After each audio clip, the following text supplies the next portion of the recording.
Hey everyone, and welcome to another story time brought to you by ABC Read and ABC Learn, in which we are here to help you develop and nurture that love of reading in every child as well as every adult.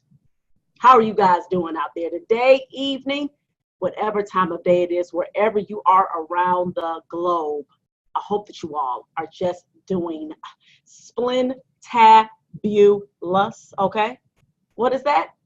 Splendid and fantastic and fabulous all put together. I almost forgot what words I used to be all schmoozed together. All right, but that's all right. That's how we do it.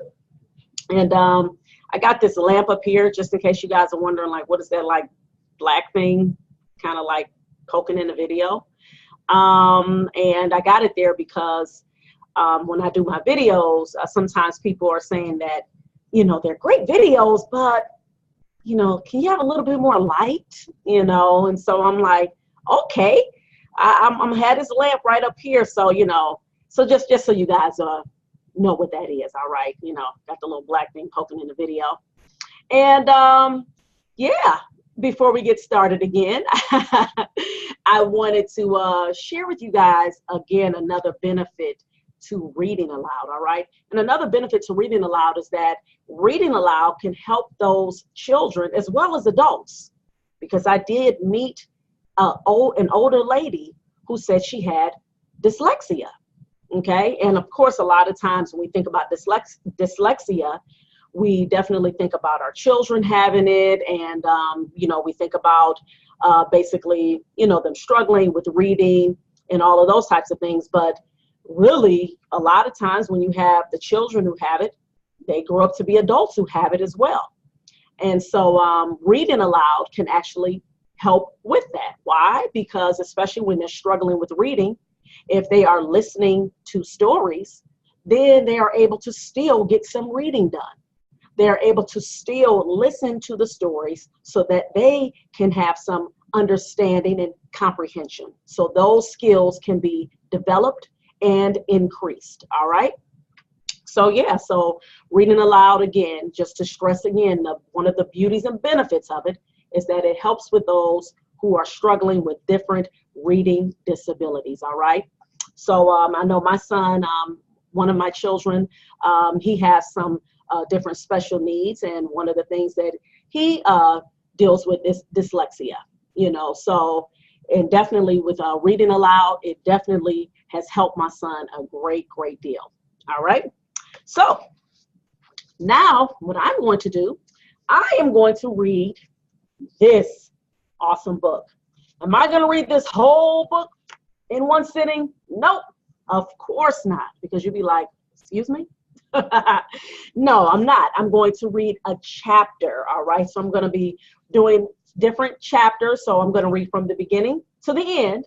And so I'm just going to be, obviously this is a recording. So I'm going to be recording the first chapter, and then you'll see, the other videos that I put up, and it'll be chapter 2, 3, and I'm going to label the videos, chapter 1, chapter 2. So for those of you who are going to look at the videos, then you'll see, oh, okay, so this one is this is chapter 2. So let me go and get chapter 1, and so on and so forth. So I want you to read it definitely in order, definitely. All right.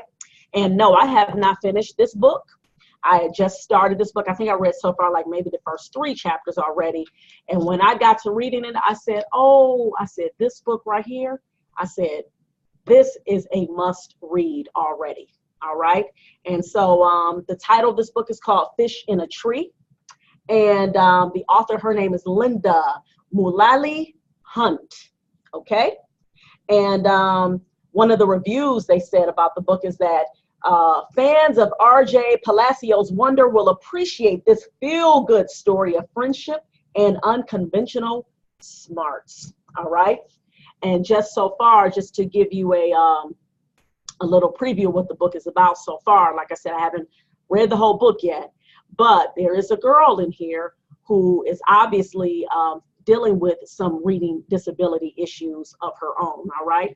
And so I thought this book definitely is right on time because you have a lot of young children who are suffering when it comes to reading. Their reading scores are low, and in a large part it's because they have some undiagnosed reading disabilities, all right? Meaning what?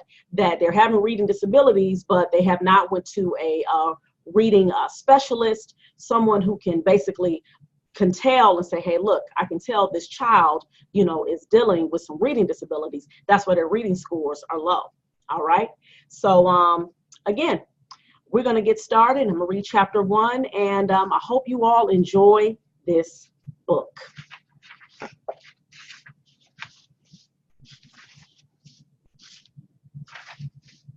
Chapter 1, In Trouble Again.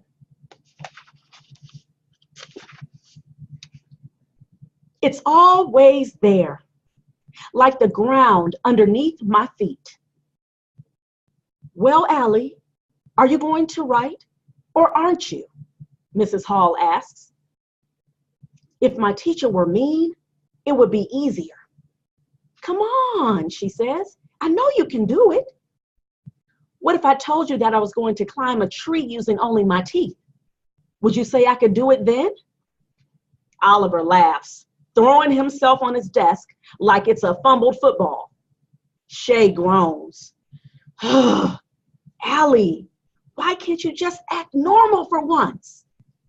Near her, Albert, a bulky kid who's worn the same thing every day, a dark t-shirt that reads Flint, sits up straight, like he's waiting for a firecracker to go off. Mrs. Hall sighs. Come on now, I'm only asking for one page describing yourself. I can't think of anything worse than having to describe myself. I'd rather write about something more positive, like throwing up at your own birthday party. It's important, she says.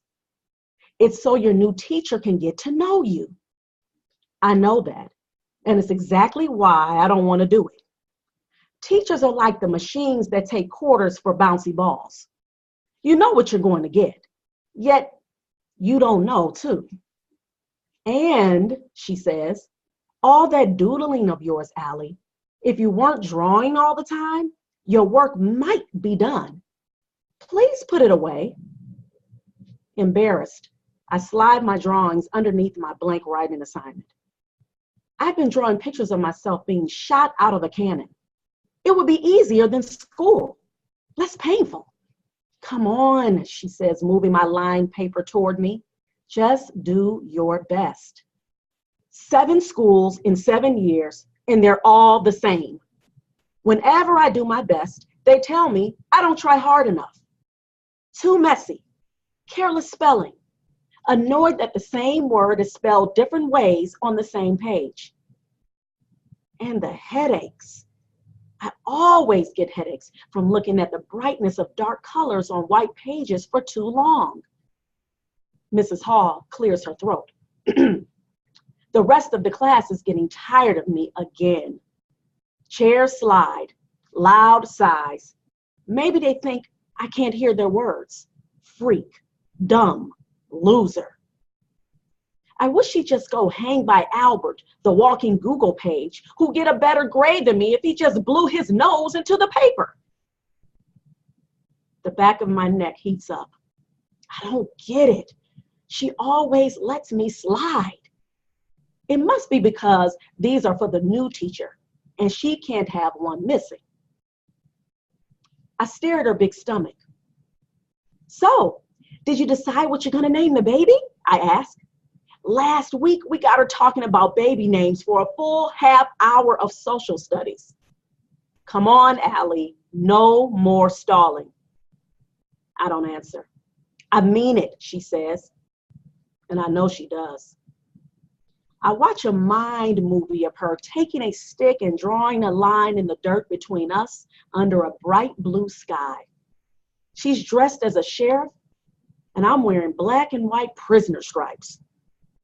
My mind does this all the time. Shows me these movies that seem so real that they carry me away inside of them. They are a relief, from my real life. I still up inside, willing myself to do something I don't really want to do, to escape this teacher who's holding on and won't let go. I pick up my pencil and her body relaxes, probably relieved that I've given in. But instead, knowing she loves clean desks and things just so, I grip my pencil with a hard fist and scribble all over my desk. Allie, she steps forward quickly. Why would you do that? The circular scribbles are big on top and small on the bottom. It looks like a tornado. And I wonder if I meant to draw a picture of my insides. I look back up at her. It was there when I sat down. The laughter starts. But they're not laughing because they think I'm funny. I can tell you're upset, Allie, Mrs. Hall says. I am not hiding that as well as I need to. She's just such a freak, Shay says in one of those loud whispers that everyone is meant to hear. Oliver is drumming on his desk now. I fold my arms and stare up at her. That's it, Mrs. Hall finally says. To the office now. I wanted this, but now I'm having second thoughts. Allie, huh? Everyone laughs again. She puts up her hand. Anyone else who makes a sound gives up their recess. The room is quiet. Allie, I said to the office. I can't go see our principal, Mrs. Silver, again. I go to the office so much. I wonder when they'll hang up a banner that says, Welcome, Allie Nickerson. I'm sorry, I say, actually meaning it. I'll do it, I promise. She sighs. Okay, Allie, but if that pencil stops moving, you're going. She moves me to the reading table next to a Thanksgiving bulletin board about being grateful. Meanwhile, she sprays my desk with cleaner, glancing at me like she liked to spray me with cleaner. Scrub off the dumb. I squint a bit, hoping the lights will hurt my head less. And then I try to hold my pencil the way I'm supposed to, instead of the weird way my hand wants to. I write with one hand and shield my paper with the other. I know I better keep the pencil moving. So I write the word, why, over and over from the top of the page to the very bottom. One, because I know how to spell it right. And two, because I'm hoping someone will finally give me an answer.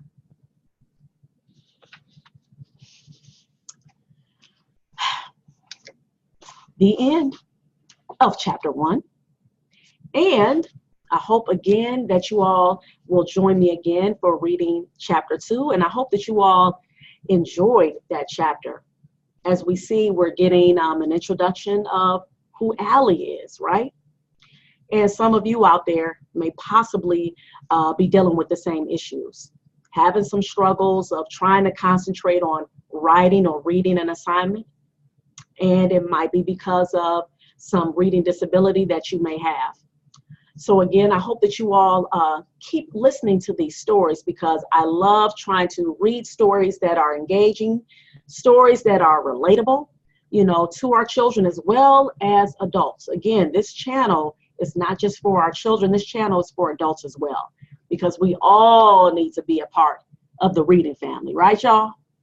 All right, you guys, so take care. I will be reading chapter 2 next of this awesome book, Fish in a Tree. All right, my reading family, take care. And please remember to keep reading at least 30 minutes a day. Like, subscribe, and share our videos. Peace.